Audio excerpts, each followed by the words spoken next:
जबकि खानम गुस्से में बुरी तरह होंठ चबाते हुए गार्ड से मुखातब हुई। क्या कहा उस कुत्ते शहरम? उम्र? मेरी उम्र इससे तो बहुत कम ही उम्र है मेरी। खुद तो एक पतली पतंग लड़की को कंट्रोल नहीं कर सकता जब तक उसे इंजेक्शन देकर नींद मुर्दा ना कर दे। ठरकी बुढ़ा फारग है, फारग एकदम। हाँ जी इंस्पेक्टर साहब, मज़ीद कितना टाइम लगेगा आपको यहाँ पहुँचने में? मैं ज़्यादा देर इंतज़ार नहीं कर सकता। अजलान ने सख्त लहजे में अपना फैसला सुनाया। देखिए अजलान साहब, हौसला रखें, हमारा एक तरीक़ाकार होता है, फिर प्रोसीजर होता है, ऊपर से जब तक ऑर्डर ना मिले, परमिशन ना हो, हम कुछ नहीं कर सकते। आप सब्र के, हम आधे घंटे में वहाँ मौजूद होंगे। आधे घंटे का सुनकर ही अजलान गुस्से से काल काट दी और सोबिया बेगम का कुछ देर के लिए बाहर गाड़ी में छोड़कर खुद हवेली के अंदर दाखिल हो जाता है, जिसका दरवाज़ा गार्ड उजलत में बंद करना भूल गया था। अजलान जैसे ही अंदर लाउंज में पहुंचा तो वहाँ खानम और उसके गार्ड को नाजेबा हरकत करते हुए देखकर वो एकदम सटपटा कर मेज़ से टकरा जाता है। आड़ सुनकर अपने ही गार्ड पर पूरी तरह झुकी हुई खानम अपना सर उठाती है तो एक अनजान लड़के को अपने साथ देखकर बुरी तरह चिल्लाती है, अबले कौन है रे तू?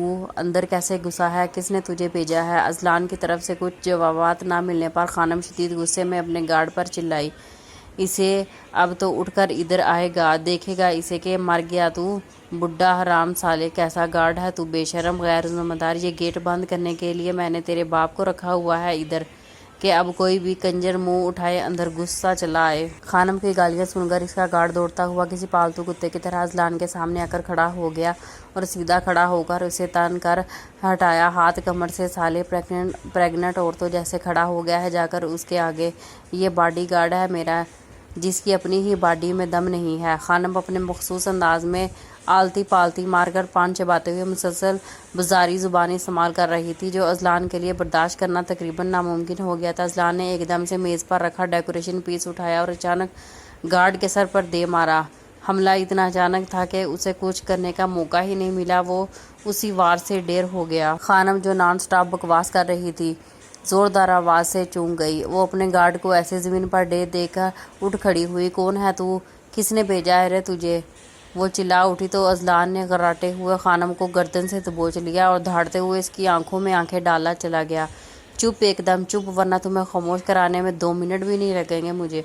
अजलान का जुनून देखकर खानम ने चुप होने में ही अपनी आफियत समझी। फिर अजलान ने खानम से जब पूनम का पता पूछा तो खानम ने चहक कर कहा, अच्छा तो वो छोकरी वो नहीं, अभी दूसरे कस्टमर के साथ बिजी है। वो तो अभी तुझे वो चाहिए तो पहले बताना था रे, काहे का इतना ड्रामा किया? वो तो अब भी नहीं मिल सकती तुझे। बंद करो अपनी बकवास और बताओ मुझे कहाँ है पूनम। अजलान ने गुस्से में खानम के गर्दन पर अपनी गिरफ्त मजबूत कर खानम ने शिद्दत से तकलीफ से खुद को बचाने के लिए कमरे की तरफ इशारा किया और टूटी फूटी आवाज़ में कहा, पूनम वहाँ है। यह सुनता ही अजलान ने वही डेकोरेशन पीस खानम के सर पर दे मारा। जब खानम बेहोश हो गई तो अजलान ने फ़ौरन बाहर जाकर गाड़ी में बैठी हुई सोबिया बेगम को अपने साथ लिया और सीढ़ियाँ चढ़ता हुआ खानम के बताए हुए कमरे की तरफ बढ़ गया। अच्छा तो वो छोकरी वो नहीं, अभी दूसरे कस्टमर के साथ बिजी है। वो तो अभी तुझे वो चाहिए तो पहले बताना था रे, काहे का इतना ड्रामा किया? वो तो अब भी नहीं मिल सकती तुझे। बंद करो अपनी बकवास और बताओ मुझे कहाँ है पूनम। अजलान ने गुस्से में खानम के गर्दन पर अपनी गिरफ्त मजबूत कर खानम ने शिद्दत से तकलीफ से खुद को बचाने के लिए कमरे की तरफ इशारा किया और टूटी फूटी आवाज़ में कहा, पूनम वहाँ है। यह सुनता ही अजलान ने वही डेकोरेशन पीस खानम के सर पर दे मारा। जब खानम बेहोश हो गई तो अजलान ने फ़ौरन बाहर जाकर गाड़ी में बैठी हुई सोबिया बेगम को अपने साथ लिया और सीढ़ियाँ चढ़ता हुआ खानम के बताए हुए कमरे की तरफ बढ़ गया। अजलान बड़े बड़े कदम उठाता हुआ सीढ़ियों की तरफ बढ़ने की कोशिश करता है। सोबिया बेगम की कुछ भी समझ नहीं आ रहा था कि ये सब क्या हो रहा है। वो तो बस घबराई हुई हाँफती कांपती अजलान के पीछे पीछे चली जा रही थी। इंस्पेक्टर की गरजदार आवाज़ पर अजलान के कदम खुद ब खुद एकदम से रुक जाते। मिस्टर अजलान, मैंने आपको मना भी किया था इस तरह कानून अपने हाथ में लेने से, लेकिन आपको हर बात की बहुत जल्दी रहती है। इंस्पेक्टर साहब, जब कानून ही इतनी देर में पहुंचता है तो हमें खुद अपने हाथ पांव चलाने में पड़ते हैं। इंस्पेक्टर ने अपनी ओपन बेइज्जती महसूस करते हुए अजलान की तरफ तिरछी नज़रों से देखते हुए कहा, मिस्टर अजलान, आप बेकार की बहस से परहेज़ करते हुए मेरे पीछे आए। शायद आपको ये इल्म नहीं कि ये हमारे अहलकार चारों इतराफ़ से इस हवेली को अपने हसार में लिए हुए हैं। अब कोई भी मुजरिम इधर उधर फरार नहीं हो सकता। कुछ ही मिनट बाद इंस्पेक्टर ये तमाम अफराद खानम के बताए हुए कमरे के बिल्कुल सामने मौजूद थे। कमरे के बंद दरवाजे को देखते हुए अजलान अपने गुस्से पर कंट्रोल नहीं कर पा रहा था। इसने तैश में आकर दरवाजे के लॉक को इधर उधर घुमाना शुरू कर दिया। ये क्या कर रहे हैं मिस्टर अजलान, दूर हटे, हमें दरवाज़ा तोड़ना पड़ेगा। इंस्पेक्टर ने अपने साथी एहलकार से दरवाज़ा तोड़ने का कहा। दूसरे ही लम्हे बस एक जानदार ज़रब से इसके खस्ता हाल दरवाजे का काम तमाम हो चुका था। कमरे के अंदर जो हाल था, इसे देखकर सोबिया बेगम की रूह तक कांप उठी और बुरी तरह चकरा गई। इन हर सन्नाटे की कैफियत तारी हो गई। मासूम, बेबस और बेकसूर इस प्यारी सी लड़की पूनम को वहशी दरिंदा शहराम अपनी बाहों के शिकंजे में जकड़े अपनी हवस पूरी करने की कोशिश में लगा हुआ था। इस हवस के पुजारी को नस नसी हवानियत टपक रही थी। नीम बेहोशी हालत में पूनम इसे अपने आप से दूर करने की कोशिश कर रही थी, लेकिन इस बेगैरत पर तो जैसे शैतान सवार था। अजलान को इस तरह अचानक कमरे में देखकर शहरम के छक्के छूट जाते हैं। वो बदहवास होकर पूनम को अपने वजूद से अलग करते हुए बेड पर एक तरफ धकेल देता है। पूनम नीम बेहोशी की हालत में बेड पर बेसुध पड़ी सिर्फ एक ही बात दोहरा रही थी, छोड़ दे शहरम मुझे, तुझे अल्लाह का वास्ता। सोबिया बेगम से अब इस मासूम का यूं तड़पता सिसकना बिल्कुल भी बर्दाश्त नहीं हो रहा था। वो आंखों में आंसू भरे शफकत से चमकारते हुए इसे अपनी आगोश में समेट लेती है। ये सब सूरत हाल देखकर शहरम घबरा कर भागने की भरपूर कोशिश करता है, लेकिन इसी दौरान अजलान इसके गिरेबान को अपनी मुट्ठी में मजबूत से जकड़ लेता है। किधर भाग रहा है? मैं आप दूल्हा राजा, अभी ससुराल भी तो जाना है। ये कहते हुए वो एक जन्नाटेदार तमाचा शहराम के मुंह पर दे मारता है, जिससे वो लड़खड़ाता हुआ ज़मीन पर गिर जाता है। इसका निचला होंठ बुरी तरह से फट जाता है। शहराम अपने मुंह से निकलते हुए खून की हथेली से साफ करते हुए दहाड़ता, वो वाह भांजे वाह, आज तुमने तमीज़ अखलाक तहजीब के दायरे को पार करके अपनी माँ के भाई और बाप जैसे मामू पर हाथ उठाया है, वो भी इस मामूली सी लड़की के लिए। आफरीन है तुम पर बेटे, आफरीन। शहराम आज रंगे हाथों पकड़े जाने के बाद भी खुद को बहुत मोतबर साबित करने की कोशिश कर रहा था। अब बस कर जाए, बहुत होगी आपकी ये ड्रामेबाजी। आप मेरे मामू हो ही नहीं सकते। ये तमाचा मैंने अपने मामू के मुंह पर नहीं, बल्कि ये तमाचा मैंने इस वहशी दरिंदे के मुंह पर मारा है जो इंसान के रूप में शैतान है। ये तमाचा मैंने माशरे के इस नासूर के मुंह पर मारा है जो शरीफ और घरेलू लड़कियों को जबरन जिस्म फरोशी पर मजबूर करता है। ये तमाचा मैंने इस जानी के मुंह पर मारा है जो निकाह जैसे पाकीज़ा बंधन से नज़रें चुराकर अल्लाह और उसके रसूल की बनाई हुई हदूद को पार करता है। ये तमाचा मैंने उस मुनाफिक के मुंह पर मारा है जो दिन के उजाले में दीन का लिबादा ओढ़कर लोगों को गुमराह करता है और रात की तरीके में रक्स और सुरूर की महफिल से जाते हैं। खेल बनाकर रख दिया है इन जैसे लोगों ने दीन को। इंस्पेक्टर साहब गिरफ्तार कर ले आप इस मुजरम और उसके तमाम साथियों को, और पाक कर दे इस माशरे को इन गलीज और बेहया लोगों से जो मासूम और बापर्दा लड़कियों को ज़बरदस्ती गोठे पर बिठाकर इनकी असमत का सौदा करते हैं, और फिर हम में से बहुत से लोग इन्हें जिल्लत की निगाह से देखते हुए कभी नहीं अपनाते। जब शहरम ये देखता है कि इसकी दाल की ज़रूरत नहीं गल रही, तो वो सोबिया बेगम को इमोशनल ब्लैकमेल करने की एक आखिरी कोशिश करता है। वो गरजते हुए सोबिया बेगम से मुखातब होता है, आपा इतना सब देखकर आपका कलेजा नहीं फटा?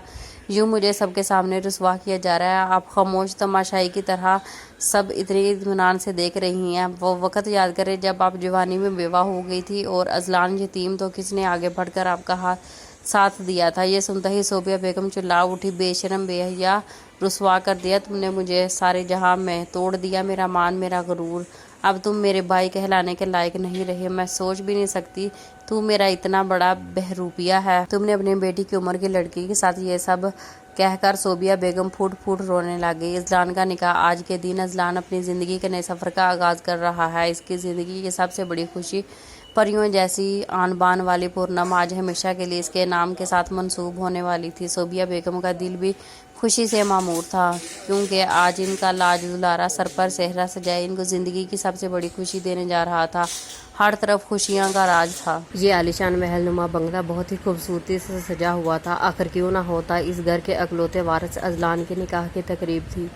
बंगले के अंदर बाहर बहुत शोर था और गहमा गहमी थी। सजी संवरी बच्चियां अपने ज़मीन को छूते दुपट्टे संभालने में हलकान थी। लहंगा पहने चूड़ियों से हाथ भरे अंदर से बाहर भाग रही थी। लड़कियों की टोलियां खूबसूरत रंगे बिरंगे लिबास में मलबूस थी। फूलों के थाल हाथों में लिए कतार बनाए खड़ी दूल्हा दुल्हन के इस्तकबाल की तैयारियों में मशगूल थी। निकाह और मुख्तलिफ रस्मों से फारग होने के बाद पूनम को इसके कमरे में पहुंचा दिया गया। धड़कते दिल के साथ सीढ़ियां चढ़ते भारी जेवरात और अरूसी जोड़े में मलबूस पूनम ने सुर्ख गुलाब کی پتیوں پر رکھے روشن دیے دیکھے تو ہلکی سی مسکراہٹ اس کے خوبصورت لبوں پر پھیل گئی۔ سیڑھیوں سے لے کر کمرے تک کا راستہ اذلان نے خاص طور پر بہت خوبصورتی سے سجایا ہوا تھا۔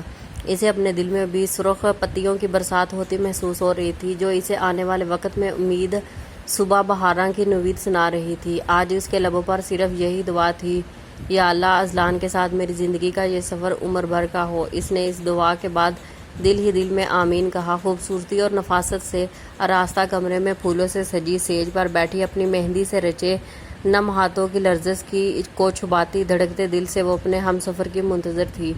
ہم سفر بھی وہ جس کی شرافت اور سحر زدہ شخصیت نے اسے اپنا اسیر بنا لیا تھا۔ دروازہ کھولنے کی ہلکی سی آواز نے کائنات کی ہر شے کو ساکت کر دیا۔ بس وہ تھی اور اس کے دل کا بڑھتا ہوا شور تھا۔ اب پورنم نے مارے حیا کے جلدی سے بڑا گھونگھٹ نکال لیا۔ اذلان نے بیڈ پر بیٹھتے ہی شرارت سے مسکراتے ہوئے کہا، مجھے دیکھ کر تم نے اتنا بڑا گھونگھٹ کیوں نکال لیا؟ اور یہ پردہ کس خوشی میں ہو رہا ہے مجھ سے؟ تم کیا سمجھتی ہو کہ کیا میں یہ گھونگھٹ اٹھا کر تمہارا دیدار نہیں کر سکتا؟ یہ کہتے ہوئے اذلان نے بہت پیار سے پورنم کو گھونگھٹ اٹھایا۔ پورنم نے بے حد احتیاط سے آنکھیں بند کر لی، لیکن اس کی پلکوں کی لرزش اس کے دل کا حال بیان کر رہی تھی۔ اذلان ٹھٹک کر اس کے دل فریب حسن کو دیکھتا رہ گیا۔ پورنم، یہ سب تم نے مجھے دیکھ کر اپنی آنکھیں کیوں بند کر لی؟ سنو، میں تمہاری ان خوبصورت سمندر جیسی گہری آنکھوں میں ڈوب کر پھر کبھی ابھرنا نہیں چاہتا۔ اذلان کا لہجہ اس قدر گمگیر تھا کہ وہ شرما کر مزید جھکتی ہی چلی گئی۔ وہ مسلسل مسکرا کر اس کے شرمیلی سی لڑکی کو دیکھ رہا تھا جو اپنے ہی وجود میں سمٹی جا رہی تھی۔ اذلان نے سائڈ ٹیبل کا دروازہ کھول کر جیولری باکس اس کی طرف بڑھاتے ہوئے کہا، یہ تمہاری منہ دکھائی۔